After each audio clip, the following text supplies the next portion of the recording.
मन्नत जल्दी उठो, तुम्हें घर नहीं जाना है क्या? जल्दी उठो। मन्नत की दोस्त अंदर आते हुए बोली।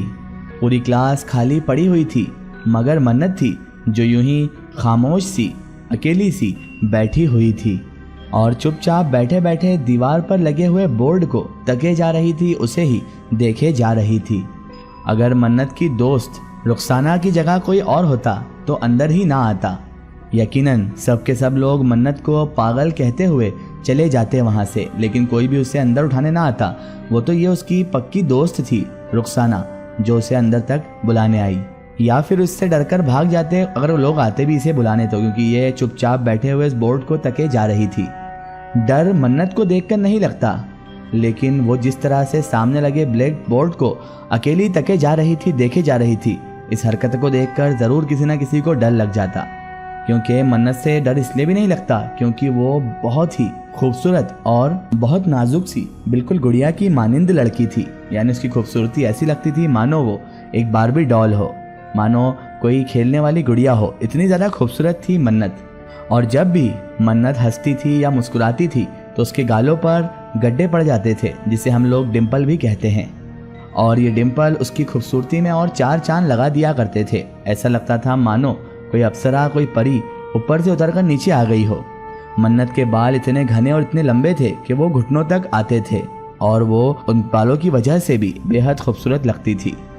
मगर कमाल की बात यह थी कि मन्नत अपनी खूबसूरती से बेनियाज थी, या ये भी कह सकते हैं शायद वो अपने आसपास अनदेखी चीज़ों में उलझ कर रह गई थी। वो अपने माँ बाप की इकलौती औलाद थी। शादी के 10 साल बाद बड़ी मन्नतों बड़ी मुरादों के बाद ही पैदा हुई थी मन्नत। मगर वो डॉक्टर के मुताबिक शुरू ही से बेजुबान थी, कुव्वत गोयाई से महरूम थी। यानी कि आम भाषा में कहें तो उसके पास बोलने की ताकत नहीं थी, यानी वो गूंगी थी। वो लोग इस्लामाबाद में रहने वाले थे। माली हैसियत से भी उसके घर वाले और वो लोग बिल्कुल ठीक थे। उनके ख़ानदान वालों का उनसे इतना ज़्यादा मिलना मिलाना तो नहीं था, लेकिन वो लोग इन्हें जानते ज़रूर थे। बहरहाल मन्नत की बेस्ट फ्रेंड रुखसाना आगे बढ़ी और उसने मन्नत के कंधे पर हाथ रखा, और रुखसाना के हाथ रखते ही मन्नत इस तरह से चौंकी जैसे वो अभी अभी नींद से बेदार हुई हो।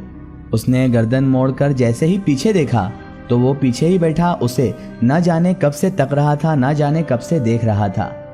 काले लिबास में गोरा इंसान आंखों में सुरमा डाले अपनी वहशत भरी नज़रों से मन्नत को बैठा वो देखे जा रहा था। मन्नत ने घबराकर जल्दी से अपनी नज़रें फेर ली, फिर कांपती हुई टांगों से वो खड़ी हुई, अपना बैग उठाया। रुखसाना ने उसका हाथ पकड़ा तो वो कपकपा गई, क्योंकि मन्नत का हाथ तो अब बर्फ की तरह सख्त ठंडा पड़ चुका था।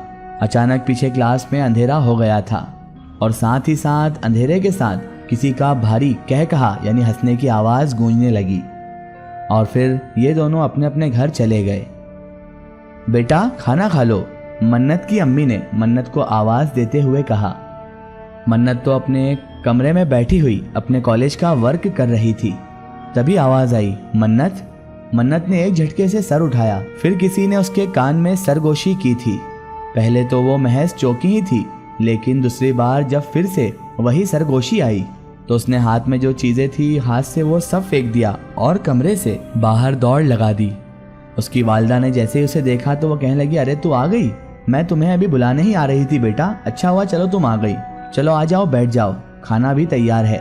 उसकी अम्मी ने जैसे ही ये कहा तो मन्नत हाँ में सर हिलाती हुई वहीं पर उनके पास बैठ गई। खाने के दौरान मन्नत को ऐसा महसूस हुआ कि जैसे कोई मन्नत को लगातार देखे जा रहा है। जल्दी जल्दी खाना खाकर मन्नत ने अपनी अम्मी को इशारे से बताया कि वो सोने जा रही है, क्योंकि वो बोल तो सकती नहीं थी। उसके बाद वो उठकर बाथरूम गई, उसने हाथ धोए और ब्रश किया अपने मुंह में और फिर वापस कमरे में आकर लेट गई। उसने अपनी हिफाजत के लिए आयतल कुर्सी पढ़ी और खुद के ऊपर दम किया आयतल कुर्सी पढ़कर, और फिर सोने के लिए अपने बिस्तर पर लेट गई। रात का न जाने कौन सा पहर था, लेकिन उसको दरवाज़ा खोलने और बंद होने की आवाज़ें सुनाई देने लगी, जैसे कोई बार बार दरवाज़ा खोल रहा है, बंद कर रहा है, और इसी आवाज़ की वजह से वो नींद से बेदार हुई। गर्दन मोड़कर उसने जब बाथरूम के दरवाजे को देखा तो वो डर के मारे कपकपा कर रह गई, क्योंकि उसके सामने कुछ ऐसा मंजर था और उसकी आंखें दहशत से फटी के फटी रह गई। وہ وہیں پر کھڑا تھا، بڑا ہی خوفناک چہرہ لیے۔ شاید وہ بہت زیادہ غصے میں تھا۔ لہو ٹپکاتی نظروں سے وہ منت کو دیکھے جا رہا تھا، منت کو گھورے جا رہا تھا۔ شاید وہ اسے پاس سے دیکھنا چاہتا تھا لیکن وہ قریب نہیں آیا اسے۔ پھر تبھی منت کو یاد آیا کہ اس نے آیت الکرسی پڑھ کر خود پر دم کیا ہے اور حصار باندھ رکھا ہے۔ ضرور کوئی شیطانی مخلوق تھی وہ، تبھی وہ صرف تڑپ کر رہ گیا تھا۔ منت زور سے چیخنا چاہتی تھی لیکن بیچاری بہت بے بس تھی کیونکہ وہ بول بھی نہیں سکتی تھی۔ اس وقت وہ رونا بھی چاہتی تھی پر تعجب کی بات یہ تھی کہ نہ جانے کیوں اسے آنسو بھی نہیں آ رہے تھے۔ منت نے دیکھا کہ وہ سامنے کھڑی مخلوق اس سے کچھ کہہ رہی ہے، اس سے کچھ کہنا چاہتا تھا وہ، مگر منت جس زبان میں وہ بول رہا تھا اس سے نا آشنا تھی، یعنی کہ وہ اس کی زبان سمجھ نہیں پا رہی تھی کہ آخر وہ کہنا کیا چاہ رہا ہے۔ منت نے آنکھیں کس کر بند کر لی اور اس کے بعد ایک مرتبہ پھر آیت الکرسی پڑھی اور پھر سے حصار باندھ دیا، اور دیکھتے ہی دیکھتے نہ جانے کب ڈر کے مارے ہی اس کی نیند لگ گئی اور وہ سو گئی۔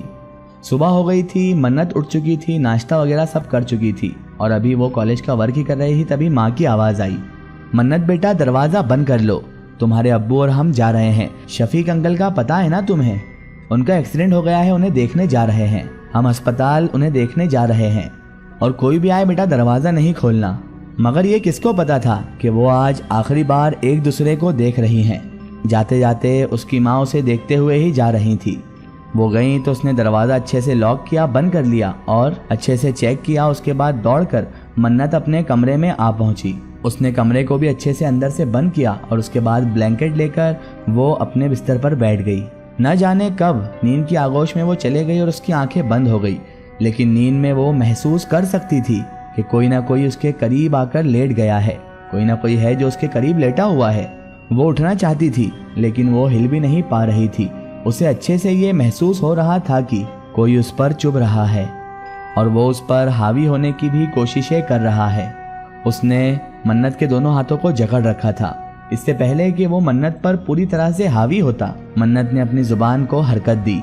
بسم اللہ پڑھا ہی تھا کہ اس کی گرفت کمزور پڑنے لگی اور دیکھتے ہی دیکھتے منت جھٹکا کھا کر اٹھ گئی، اور جیسے ہی وہ اٹھی وہ پسینے سے شرابور تھی اور کمرے میں چاروں طرف وہ گھبراہٹ کے مارے دیکھنے لگی، ادھر دیکھتی کبھی ادھر دیکھتی، پھر سہم کر وہ خود میں ہی سمٹ کر بیٹھ گئی۔